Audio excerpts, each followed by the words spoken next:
Good morning students. Myself doctor Vishal Tiwari. और आज के जो हमारे वीडियो का टॉपिक है वह है मेवाड़ के सिसोदिया वंश। क्योंकि लास्ट वीडियो में मैंने जो आपको बताया था उसमें यह था कि राणा रतन सिंह के साथ ही गोइल वंश की समाप्ति मेवाड़ के इतिहास में हो जाती है। और उनके ही एक गोइल वंश की एक जो छोटी शाखा थी सिसोद, उसके सामंत ने खिजर खां को चैन से नहीं बैठने दिया था, जिसकी वजह से अलाउद्दीन खिजर खां को वापस बुलाकर मालदेव को, जो कि कान्हादड़े का भाई था, कान्हादड़े को जो कि जालोर का शासक था और मालदेव का भाई था, को चित्तौड़ का राज्य सौंप दिया था। परंतु मेवाड़ के जो स्वाभिमानी राजपूत थे उनको ये पसंद नहीं आया और उन्होंने अपने सीमित साधनों के उपरांत भी मालदेव को परेशान करते रहे। सिसोदिया के सामंत हमीर ने, जिसके दादा लक्ष्मण सिंह अपने 7 पुत्रों से चित्तौड़ दुर्ग की घेराबंदी के दौरान वीरगति को प्राप्त हुआ था, सबसे अधिक परेशान कर रखा था। हमीर ने मालदेव के विरुद्ध अपना संघर्ष जारी रखा। मालदेव ने अपनी पुत्री का विवाह हमीर के साथ करके मैत्रीपूर्ण संबंध स्थापित करने का प्रयास किया। 1321 ईस्वी के आसपास मालदेव की मृत्यु हो गई और उसके कुछ समय बाद ही हमीर ने संपूर्ण मेवाड़ पर अपना अधिकार स्थापित कर लिया। हमीर के पहले चित्तौड़ के गुलवंशी शासक रावल कहलाते थे और हमीर के समय से वे राणा तथा महाराणा कहलाने लगे। चूँकि हमीर सिसोदिया का सामंत था, अतः अब मेवाड़ राजवंश पर सिसोदिया राजवंश के नाम से प्रसिद्ध हुआ। तो अब इस सिसोदिया वंश में कौन कौन से प्रमुख राजा रहे वो तो हम लोग जानते ही हैं, लेकिन उसके बारे में हम आगे बढ़े बात करेंगे।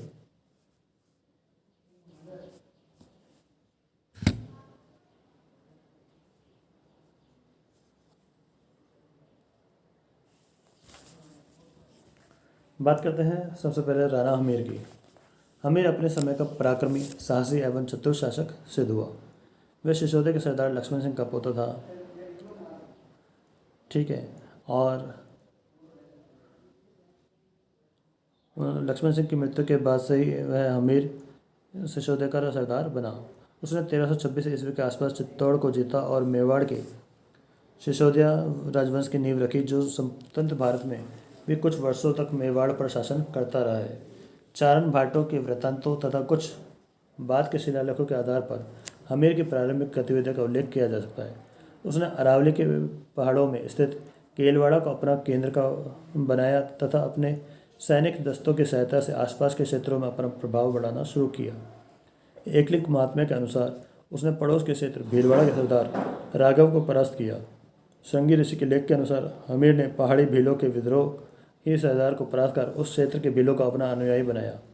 उसकी सबसे बड़ी उपलब्धि ईडर के राजा जैत्रकर्ण पर विजय प्राप्त करना था। उसने एक कुशल राजनीतिज्ञ का परिचय देते हुए बूंदी के हाड़ा देव सिंह को बूंदी राज्य प्राप्त करने में सहयोग दिया और चौहान मालदेव के लड़के बनवीर, जिससे उसने चित्तौड़ छीना था, को रतनपुर, खेराड़, गोडावर आदि की जागीरें प्रदान कर उसे अपना सरदार बनाया। कर्नल टॉड ने हमीर की उपलब्धियों का मूल्यांकन करते हुए लिखा है कि वह अपने समय का प्रबल हिंदू राजा था और मारवाड़, जयपुर, बूंदी, ग्वालियर, चंदेरी, रायसेन, सीकर, कालपी, आबू के शासक उसके अधीन थे।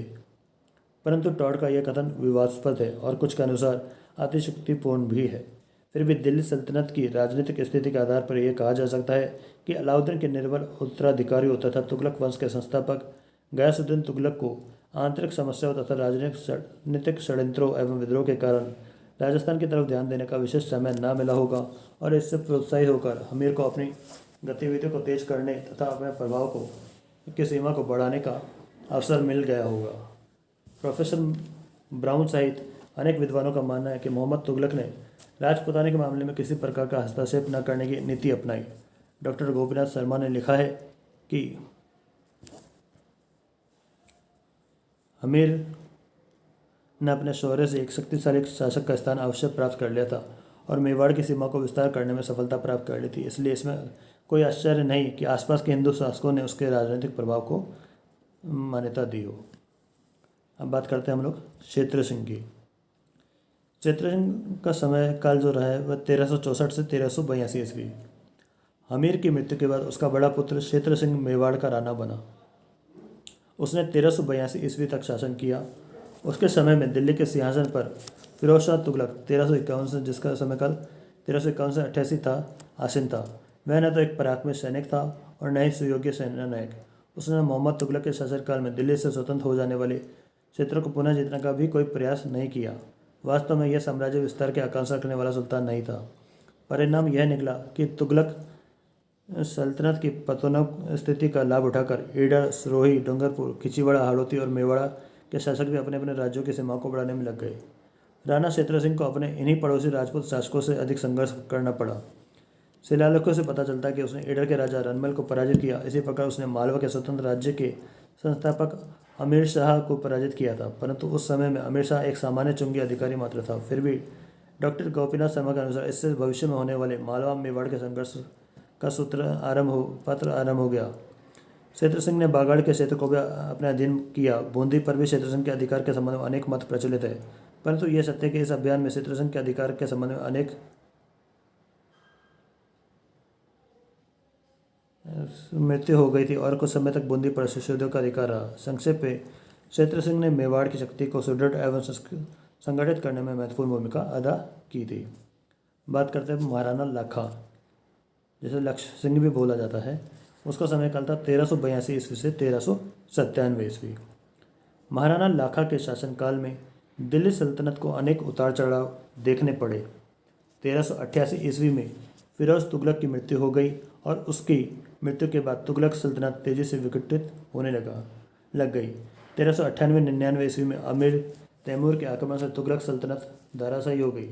तैमूर के एक प्रतिनिधि खिज्र खान ने दिल्ली में एक नए राजवंश सैयद वंश की नींव रखी और जिसने 1414 से 1451 ईस्वी तक शासन किया।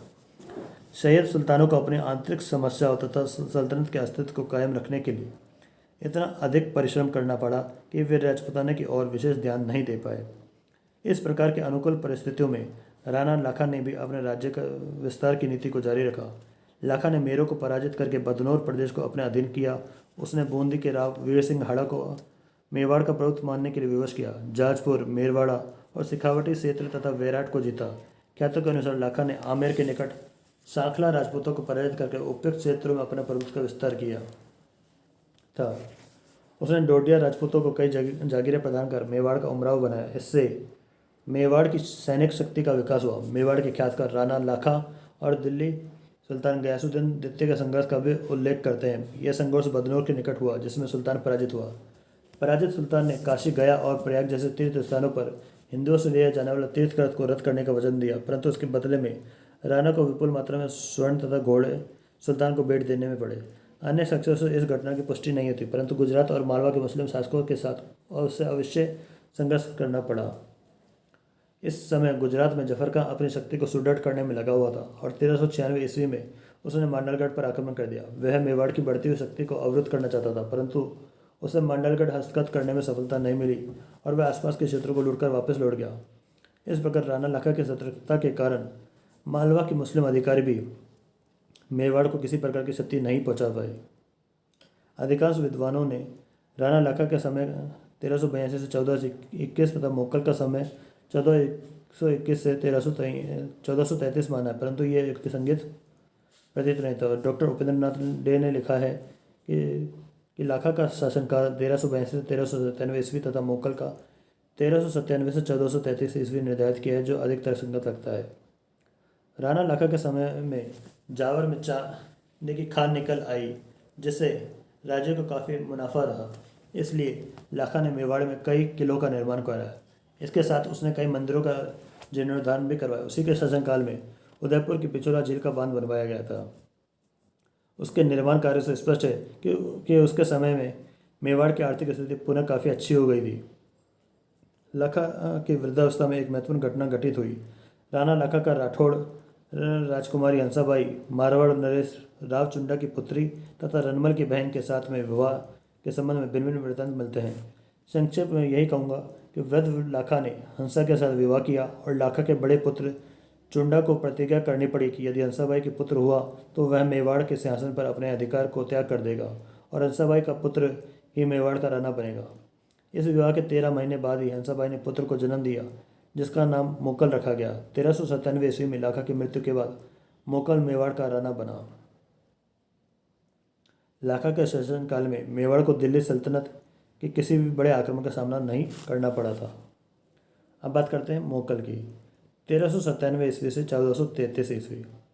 राणा बनते समय मोकल की आयु मात्र 12 वर्ष की थी, अतः लाखा का बड़ा पुत्र चुंडा उसका अभिभावक बना और उसने कुशलतापूर्वक मोकल के नाम पर मेवाड़ का शासन चलाया। कुछ दिनों तक सभी काम ढंग से चलते रहे, परंतु धीरे धीरे हंसाबाई और चुंडा के संबंधों में तनाव पैदा हो गया। हंसाबाई को संदेह होने लगा कि कहीं अवसर मिलने पर चुंडा मेवाड़ सिंहासन को हस्तगत न कर ले।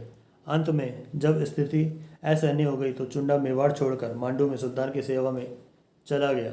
इस घटना के संबंध में हंसाबाई और उसके भाई रणमल की भूमिका के संबंध में परस्पर विरोधी विवरण मिलते हैं। मेवाड़ के ख्यातकार तथा वीर विनोद के लेखक श्यामल दास के अनुसार मांडू जाते समय चुंडा राघवदेव के अतिरिक्त अपने सभी भाइयों को अपने साथ ले गया। राघवदेव को मोकल की सुरक्षा के निमित्त चित्तौड़ छोड़ गया था। संभव है कि वह राघवदेव को मेवाड़ दरबार में शिशोदियों के हितों की रक्षा तथा रणमल के बढ़ते हुए प्रभाव को रोकने के लिए छोड़ गया हो। चुंडा के जाने के बाद रणमल की स्थिति सर्वोपरि हो गई।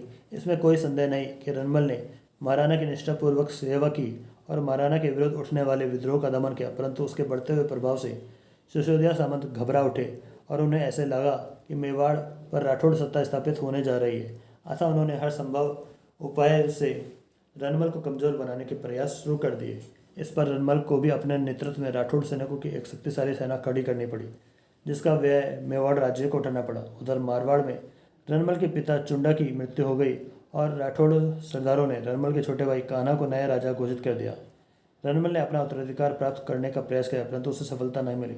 इस अवसर पर राणा मोकल की तरफ से उसे किसी प्रकार की सहायता नहीं मिली।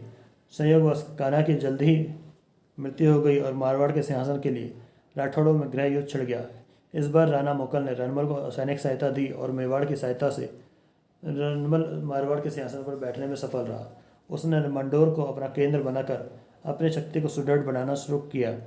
रणमल के चले जाने के बाद मालवा के सुल्तान होशंग शाह ने मेवाड़ के गागरोन दुर्ग पर आक्रमण किया। दुर्ग का रक्षक अचलदास खिची, जो मोकल का संबंधी भी था, लड़ता हुआ मारा गया और गागरोन पर मालवा का अधिकार हो गया। इस प्रकार नागौर के मुस्लिम शासक फिरोज खान से भी मोकल का संघर्ष हुआ, जिसमें मेवाड़ को पराजय का सामना करना पड़ा। परंतु मेवाड़ के शिलालेखों के आधार पर डॉक्टर गोपीनाथ शर्मा ने लिखा कि 1428 ईस्वी के आसपास मोकल ने नागौर के फिरोज खां को रामपुरा के युद्ध में परास्त किया और सांबर देश को रौंदा तथा गुजरात के अहमद शाह को पराजित किया।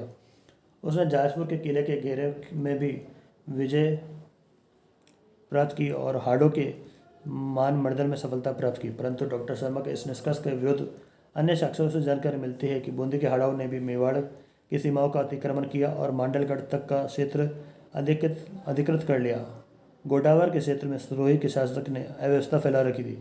इस प्रकार मोकल के शासनकाल में मेवाड़ के प्रभुत्व एवं प्रभाव में कमी आने लग गई थी। ऐसी स्थिति में गुजरात के सुल्तान अहमद शाह ने मेवाड़ पर आक्रमण कर दिया। सुल्तान ने डूंगरपुर, केलवाड़ा और देलवाड़ा के क्षेत्रों में भारी लूटमार की। महाराणा मोकल उसका सामना करने के लिए सेना सहित चित्तौड़ से रवाना हुआ। जब वह जीलवाड़ा के क्षेत्र में गुजरात के क्षेत्र का का आक्रमण रोकने के लिए पड़ाव डाले था, तो उसके दो चाचा और मेरा, जो महाराणा क्षेत्रसेन की अवैध संतान थी, महाराणा मोकल की हत्या कर दी। मोकल की हत्या के संबंध में अलग अलग विवरण मिलते हैं। नैन्सी आदि ख्यातकार इस घटना का विवरण इस ढंग से प्रस्तुत करते हैं कि जिससे रणमल की प्रतिष्ठा में वृद्धि हो।